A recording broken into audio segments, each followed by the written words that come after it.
The mind is vulnerable and weak and prone to illness, just as the body is and just as the soul is. Unfortunately, some of us assume that these traumatic experiences, we should just take them on the chin. It should not affect us at all, which is not the case.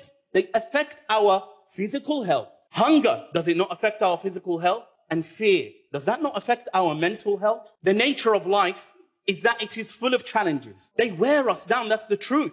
Poverty wears you down. Any hardship wears you down. Everything in life wears you down. And so, if we don't have the means to pick ourselves back up, to remedy ourselves, then we crumble. We crumble not only physically, not only spiritually, but we crumble mentally because we are vulnerable by nature. The mind is not this formidable fortress which cannot be breached. Yes, it has defenses, but it also has cracks.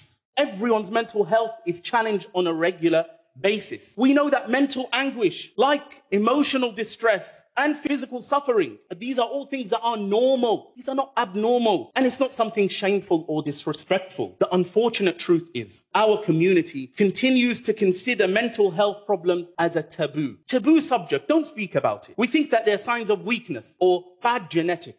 We refuse to accept this reality. By and large, of course there are exceptions, but by and large, we refuse to accept this reality. We decline counseling and therapy because we think that these are stains on our record. We know, dear brothers and sisters, that illness is a hardship. And Allah tests us with illness so that our sins can be forgiven and our station to be raised. But we tend to forget that mental health illnesses are also a test from Allah in order for Him to expiate our sins and elevate us in station. And He made the protection of the mind one of the 5 priorities of the Sharia. The preservation of religion, the preservation of the life, preservation of the mind, then preservation of wealth, and preservation of progeny. Protective measures against mental health problems and crises is to seek appropriate therapy at the hands of professionals. There is no doubt that when you need spiritual protection, you seek ruqyah and adhkar. But just as when you're ill physically, you have to find the medicine. Seeking professional help for our mental health problems is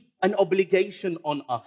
Science and medicine has progressed over the years, and specializations have branched out where people become experts on a very niche subject. And the mind, dear brothers and sisters, is no less important than the body. And so there are people who specialize in conditions of the mind. And so seek their help and do ruqyah and your adhkar. They are not mutually exclusive.